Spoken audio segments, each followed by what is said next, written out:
और बड़ी खबर आज की यह भी है कि पीएम की बैठक से पहले फारूक अब्दुल्ला दिल्ली पहुंचे। दोपहर 3 बजे बैठक में वो शामिल होंगे। फारूक अब्दुल्ला ने एक बड़ी बात भी कही। महबूबा मुफ्ती ने जो बयान दिया उससे किनारा कर लिया। उन्होंने कहा कि पाकिस्तान से बात करने की जरूरत नहीं है। क्या गुपकार में ये दुफाड़ हो गया है और ऐसा मान लिया जाए कि गुपकार के जो सदस्य हैं, पार्टियां हैं, वो अब अलग अलग स्टैंड लेकर अलग अलग बात रखेंगे। इस मीटिंग में, इस बैठक में हर किसी का अपना एजेंडा होगा, हर कोई अपने एजेंडे पर बात करेगा। गुपकार जो एक अलायंस है, वो अलायंस एक साथ एकजुट होकर नहीं, बल्कि अपनी अपनी पार्टी के आधार पर, अपने अपने मत और नीति के आधार पर इस बैठक में शामिल होने जा रहे हैं। भले ही आने से पहले उन्होंने एक बैठक की थी और उस बैठक के बाद उन्होंने फैसला लिया था कि वो दिल्ली जाएंगे, प्रधानमंत्री के बुलावे पर इस बैठक में शामिल होंगे। ये तस्वीर आप देख रहे हैं, दोपहर 3 बजे बैठक होने जा रही है। लेकिन उससे पहले, पीएम की बैठक से पहले फारूक अब्दुल्ला दिल्ली पहुंचे। और यह बड़ी खबर इसलिए क्योंकि फारूक अब्दुल्ला ने जो बात कही है, फारूक अब्दुल्ला ने किनारा कर लिया है महबूबा मुफ्ती के उस बयान से, जिसमें उन्होंने कहा था कि पाकिस्तान से बात होनी चाहिए।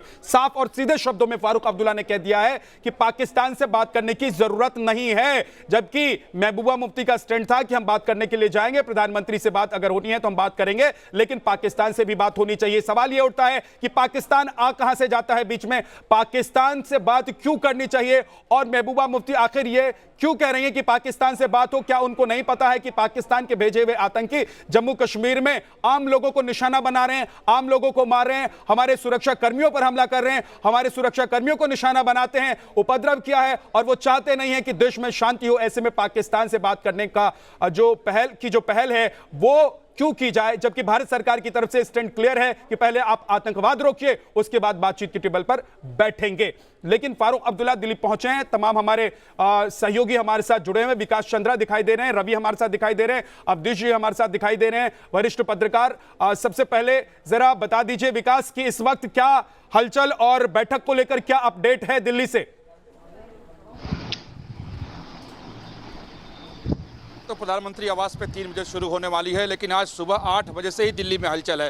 कांग्रेस में अलग बैठक, बीजेपी में अलग बैठक। अभी मैं जम्मू कश्मीर हाउस पे हूँ, इसके अंदर ही महबूबा मुफ्ती है, लेकिन वो बिल्कुल चुप्पी साध कर बैठी है। उन्होंने सुबह से अभी तक कोई बयान नहीं दिया है, किसी पत्रकार से वो नहीं मिली है। वो शायद एक सीधे ही उनकी तरफ से संदेश आया कि जब बैठक खत्म हो जाएगी प्रधानमंत्री के साथ, उसके बाद वो दिल्ली के पत्रकारों से बात करेंगी और उन्हें जो कहना है वो कहेंगी। फारूक अब्दुल्ला दिल्ली पहुंचे हैं, उनका इंतजार काफी वक्त से हो रहा था। आने के साथ ही जो उन्होंने बयान दिया है तो एक राजनीति की नई दिशा दिखाई देने लगी है, क्योंकि जो कश्मीर में बैठकर इन लोगों ने गुपकार ग्रुप ने तय किया था उससे अलग अब फारूक अब्दुल्ला का बयान दिखाई दे रहा है। देखिए, लेकिन यहाँ एक बात समझनी पड़ेगी कि जो बैठक प्रधानमंत्री नरेंद्र मोदी की तरफ से बुलाई गई है, उसका जो मुझे समझ में आ रहा है, जो 2-3 चीजें बिल्कुल साफ साफ हैं कि प्रधानमंत्री मोदी न सिर्फ देश को बल्कि पूरी दुनिया को संदेश देना चाहते हैं कि कश्मीर के मुद्दे पर वो जनतांत्रिक है। लेकिन आप देखें कि सरकार का एजेंडा बिल्कुल अलग है और जो ये गुपकार ग्रुप के लोग आ रहे हैं या कश्मीर की राजनीतिक पार्टियों के जो नेता है, उनका एजेंडा बिल्कुल है। दोनों एजेंडे में कोई मेल नहीं है। ये बैठक तभी सफल मानी जाएगी जब प्रधानमंत्री नरेंद्र मोदी अपने एजेंडे पर इन लोगों को लाएं। ठीक है, इनका एजेंडा 370 बहाली का है, 35 का एजेंडा है। विकास एक बड़ी बात कह रहे हैं और ये सवाल भी है कि भाई जिस एजेंडे पर केंद्र सरकार या प्रधानमंत्री की तरफ से बात वो लोग करना चाहते हैं, उससे अलग है जो सामने से बातचीत करने के लिए आने वाली पार्टियां या गुपकार ग्रुप है, उनका एजेंडा कुछ और है। तो इस बैठक को सफल बनाने के लिए, इस बैठक में बातचीत हो, आगे की बात पर सहमति बने, एक सबसे बड़ी बात तो यही खड़ी हो जाती है, सबसे बड़ा मुद्दा तो यही हो जाता है कि बैठक में बातचीत कैसे करेंगे अगर मुद्दे अलग अलग है, एजेंडा अलग अलग है।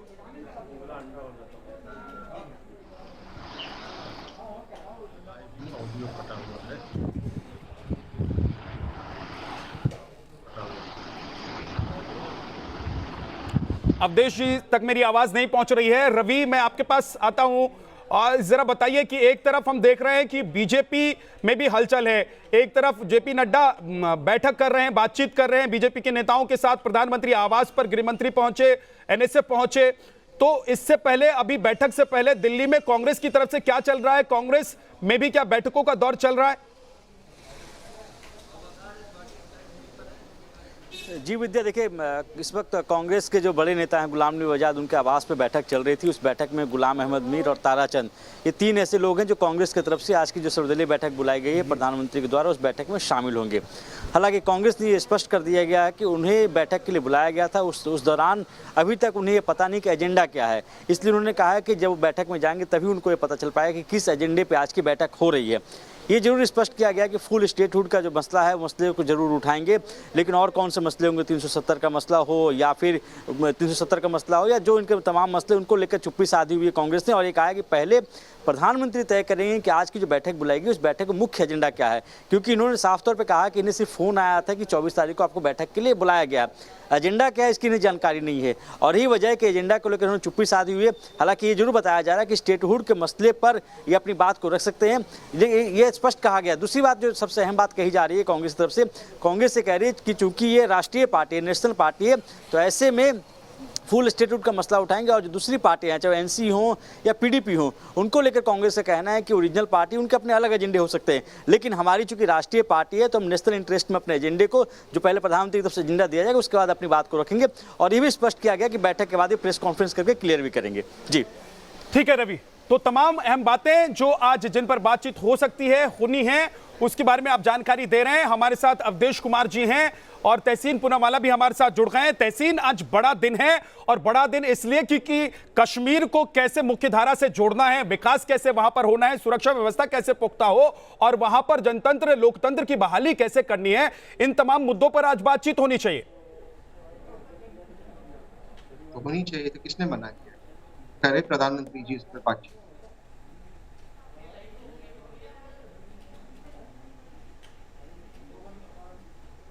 तहसीन, आपको लग रहा है कि इन मुद्दों पर ही सहमति बनेगी, बातचीत होगी, या फिर जैसा कि अभी दिखाई दे रहा है फारूक अब्दुल्ला का स्टैंड कुछ और है, महबूबा मुफ्ती का स्टैंड कुछ और है? आपको क्या लग रहा है कि सहमति बन पाएगी और बातचीत का कुछ एक हल निकल पाएगा क्या? ये लोकतंत्र है, सबको अधिकार है अपनी अपनी बात रखने का। फारूक अब्दुल्ला क्या कहते हैं, महबूबा मुफ्ती मैडम क्या कहती, इससे मुझे कोई लेना देना नहीं। मैं उनका स्पोक्स पर्सन हूं नहीं और मैं उनके लिए बात नहीं करता हूँ। मुझे मेरे मुल्क के लिए बात करता हूँ और मेरे मुल्क के लिए कश्मीर का जो मामला है वो सुलझना चाहिए, वो जरूरी है। फारूक अब्दुल्ला और महबूबा मुफ्ती पर मैं क्यों टिप्पणी करूँ? जो उनके पार्टनर्स थे नरेंद्र मोदी साहब, उनसे आप ये प्रश्न पूछे, अरे मैं मोदी साहब आपको इंटरव्यू नहीं देते, मैं भूल गया हूँ। और जब इंटरव्यू देते तब वो कहते हैं कि क्लाउड के पीछे प्लेन छुपते, तो मोदी साहब तो जवाब देंगे नहीं मीडिया का। खैर, आप बीजेपी से पूछ लीजिए, वो उनके पार्टनर्स है, मेरे पार्टनर नहीं है वो। ठीक है तहसीन, आपके पार्ट पर क्या है? मेरे पक्ष पर ये कि कश्मीर पे विकास हो और भारत से भारतीय जनता पार्टी की हुकूमत, मौजूदा हुकूमत खत्म हो, ताकि भारत का विकास हो। क्योंकि भारत की जो ये हालत नरेंद्र मोदी साहब और उनकी हुकूमत ने की है, उससे इस मुल्क के संविधान को बचाना बहुत ज्यादा। तो कश्मीर पर बात करने के लिए आपको बुलाया गया है तहसीन? आपके स्पोक्स पर्सन ने मुझे बोला कि ऑपोजिशन पार्टी की जो मीटिंग है, तो मैं कश्मीर को लेकर ही आपसे सवाल पूछ रहा हूं। आपको क्या लग रहा है कि कश्मीर पर इस वक्त क्या अहम बातें हैं, कौन सी मुद्दे हैं जिस पर बातचीत होनी? बहुत सारी बातें तो सामने आ गई हैं, बहुत सारी बातें क्लियर हैं जो तमाम वहां के गुपकार के अलायंस हैं उनसे, और दूसरी तरफ जो यहाँ बीजेपी के नेता हैं उन्होंने भी अपनी बातें रख दी हैं। ठीक है, तो रखिए। उसमें मुझे समझ में नहीं आ रहा आपका प्रश्न क्या है, मेरी समझ में नहीं आ रहा। वो अपनी बातें रखिए, बात रखने के लिए आप क्यों इतने उलझे हुए तहसीन कि आपको सवाल ही समझ में नहीं आ रहा है? मैं सीधा सीधा सवाल पूछ रहा हूं आपसे कि भाई आज कश्मीर को लेकर एक बड़ी बैठक होने जा रही है, इस बैठक को लेकर आप लोग क्या सोच रहे हैं? आप लोगों को क्या लग रहा है कि इस बैठक में किन मुद्दों पर बात होनी चाहिए? आप चले जा रहे हैं कि पूरे देश में क्या हो रहा है, बीजेपी को हटा दीजिए, बीजेपी जब तक नहीं जाएगी, अरे जनता चुनकर लाई है ना सर, उस पर बात करेंगे जिस दिन बात करनी होगी। अभी तो कश्मीर पर बात कर लीजिए तहसीन। जहां पर कश्मीर की आवाम को पूछे कि वो क्या चाहते हैं, अगर चुनकर आते तो कश्मीर की आवाम को पूछे, तो कश्मीर की आवाम को आप कैसे पूछे कि चुनाव कराते, तब चुनाव कराइए, स्टेटहुड दीजिए उन्हें। ये मेरी व्यक्तिगत राय है। अब इसके आगे क्या जो आवाम चाहेगी लोकतंत्र में वो होता है। किसी के मन की बात थोड़ी होनी चाहिए, काम की बात होनी चाहिए। अब क्या बातचीत होगी, कौन क्या बात रखेगा, आप मुझे पूछ रहे हो। मैं चाहता हूँ कश्मीर में सुख हो, शांति हो, अमन हो, कश्मीर का विकास हो, और मैं मानता हूं कि नरेंद्र मोदी के नीचे कश्मीर और भारत का विकास नहीं हो सकता है। इसमें आपको कौन सी सरल बात समझ में नहीं आती? वकार एच भट्टी, मुझे आपकी बात समझ में आ रही है, आपको मेरी बात समझ में नहीं आ रही थी, लेकिन चलिए ठीक है। वकार एच भट्टी साहब हमारे साथ जुड़े हुए हैं, राजनीतिक विश्लेषक हैं। वकार भट्टी साहब, कश्मीर को लेकर अभी आपको क्या लग रहा है कि कौन से ऐसे मुद्दे हैं, कौन सी ऐसी बातें हैं जिन मुद्दों पर बात बहुत जरूरी है, और प्रधानमंत्री ने अगर दिल खोलकर, बाहें खोलकर तमाम नेताओं को इनवाइट किया है, बुलाया है कि आप आइए, बैठेंगे, बात करेंगे कश्मीर को लेकर, तो वो मुद्दे जरूर डिस्कस होने चाहिए। बिल्कुल सर, आपको शायद पता होगा 2019 5 अगस्त से पहले उमर अब्दुल्ला और फारूक अब्दुल्ला साहब को भी नरेंद्र मोदी साहब ने इनवाइट किया था और चाय पे बुलाया था। लेकिन उसके बाद आप ये भी जानते हो कि किस तरीके से जम्मू कश्मीर को जेल बना दिया पूरी, जैसे आपने बोला ना, बाहें खोल के उन्होंने स्वागत किया है। तो बिल्कुल स्वागत ये किया है, क्या पता कौन सा स्वागत करने वाले हैं, ये तो मोदी साहब भी जानते हैं। वो कभी 8 बजे आ सकते हैं, कभी रात के 9 बजे, कभी 12 बजे भी, कभी भी कुछ भी कर सकते हैं।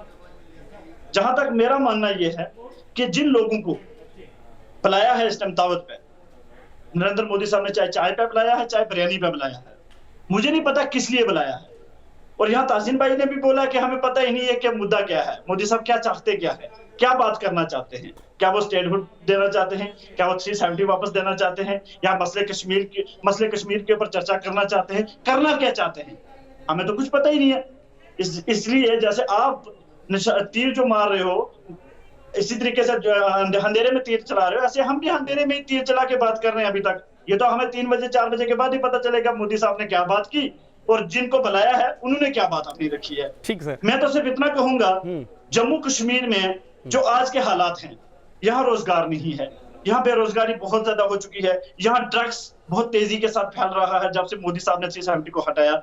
यहाँ जम्मू, खासकर अगर जम्मू की बात करें, जिन जम्मू के कुछ लोगों ने आपका साथ दिया, तो जम्मू की अगर बात करें तो जम्मू में इस टाइम आपने 1 किलोमीटर के ऊपर आपने शराब की दुकान खोल दी है, ये आप रोजगार कर रहे हैं। आपका हेल्थ सिस्टम खत्म हो चुका है, बैठ चुका है। यहाँ कोविड से कितनी डेथ हुई है, इसके बारे में आप चर्चा नहीं करेंगे जम्मू कश्मीर के लिए। तो ऐसे छोटे छोटे मसाइल हैं जम्मू कश्मीर में जो आज के टाइम नसूर बन चुके हैं जम्मू कश्मीर की आवाम के लिए। लेकिन ऐसा लगता है कि कश्मीर को लेकर कम और प्रधानमंत्री नरेंद्र मोदी को लेकर लोग ज्यादा बात करना चाहते हैं, चाहे वो तहसीन पूनावाला हो, चाहे भट्टी साहब हो।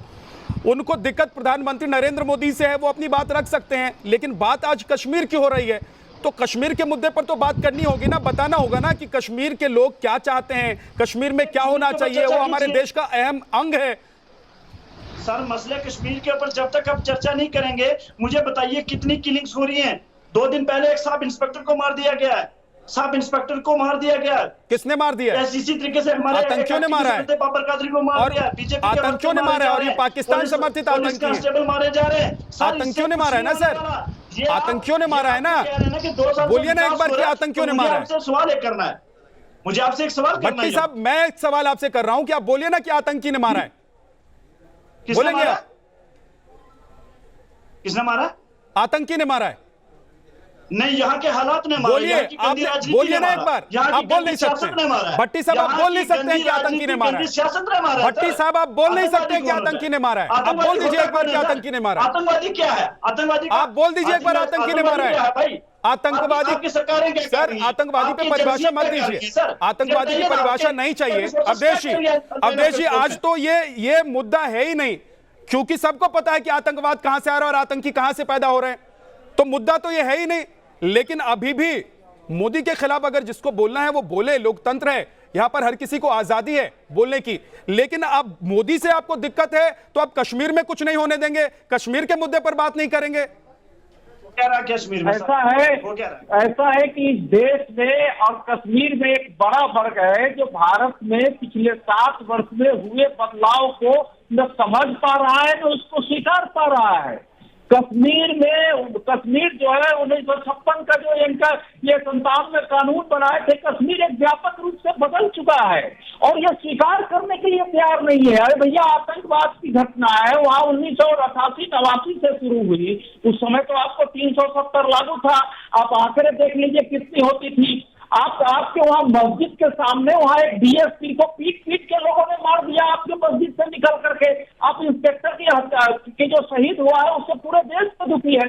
दूसरी बात, जो ये सब आंकड़े दिखा रहे, ऐसा लगता है कि 370 हटने के कारण सारी समस्या आ गई है। विद्या, ये लोग ऐसा है कि ये पराजित लोग हैं, ये कुछ मुट्ठी भर लोग हैं कश्मीर में जिनको 370 से प्रेम था, क्योंकि उनके अपराध को, पाप को, भ्रष्टाचार को 370 रक्षा करती थी।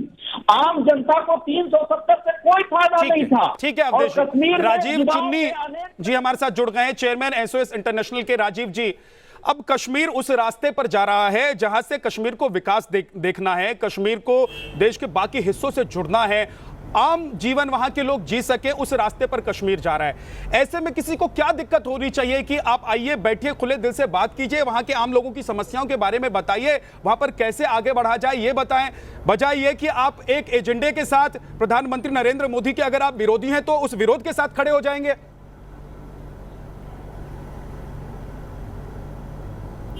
देखें, ऐसा है कि जिन लोगों को बुलाया गया है, ऐतराज़ इस बात का है कि ये लोगों का विश्वास खो चुके हैं, और अगर लोगों का विश्वास इनमें होता तो आज इनकी ये हालत ना हो रही होती।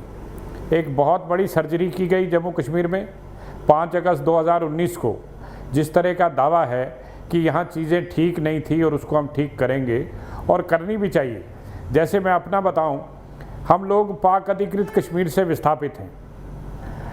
बीते 7 से भी अधिक दशकों से हम यहाँ बैठे हैं, और संविधान में इस बात का प्रावधान था कि हमारे इलाके की 24 सीटें असेंबली में होंगी, लेकिन कभी उन पर चुनाव नहीं कराए गए। हालांकि मेरे लोग यहाँ उपलब्ध हैं जी। हम 13 लाख लोग हैं जो यहाँ बैठकर अपने रिस्पेक्टिव सेगमेंट के लिए वोट कर सकते थे जी। और अगर वो सेगमेंट यहाँ बनाए जाते या बनते तो हमारा जो रेजोल्यूशन था 1994 का पार्लियामेंट में कि पाक अधिकृत कश्मीर हमारा अभिन्न अंग है, हम उसको मजबूत करते। लेकिन उस तरफ किसी की सोच नहीं गई है। मैं समझता हूँ ये जितने भी लोग आज बड़े उत्साहित होकर बातचीत के लिए गए हैं, इनका 1 पॉइंट एजेंडा है, वो ये है कि राजनीतिक पुनर्वास चाहिए। ये विधायक बनना चाहते हैं, मंत्री बनना चाहते हैं, मुख्यमंत्री बनना चाहते हैं, लेकिन ये आम आदमी को अधिकार नहीं देना चाहते। ठीक है तो सर। आज अगर चीजें ठीक हो रही थी, आप पीओके तो की मैं बात कर रहे समझता हैं हूं सर, कि उसको पाकिस्तान ऑक्यूपाइड कश्मीर की बात कर रहे हैं, लेकिन लोग तो यहाँ प्रधानमंत्री नरेंद्र मोदी के विरोध से आगे बढ़ ही नहीं पा रहे हैं। वो ये सोच ही नहीं पा रहे हैं कि कश्मीर को कैसे मुख्य धारा से जोड़ना है, कैसे वहां विकास करना है, कैसे आम जीवन वहां पर लोग जी सकें, कैसे आतंक से निपटना है, उस पर बात हो, उस बात तक वो नहीं पहुंच पा रहे। पीओके तक वो क्या पहुंचेंगे। एक छोटे से ब्रेक के लिए हमें रुकना होगा, ब्रेक से लौटेंगे। ये बड़ी कवरेज लगातार जारी है, तमाम खास मेहमान हमारे साथ बने हुए हैं। अब देखते रहिए न्यूज़ नेशन।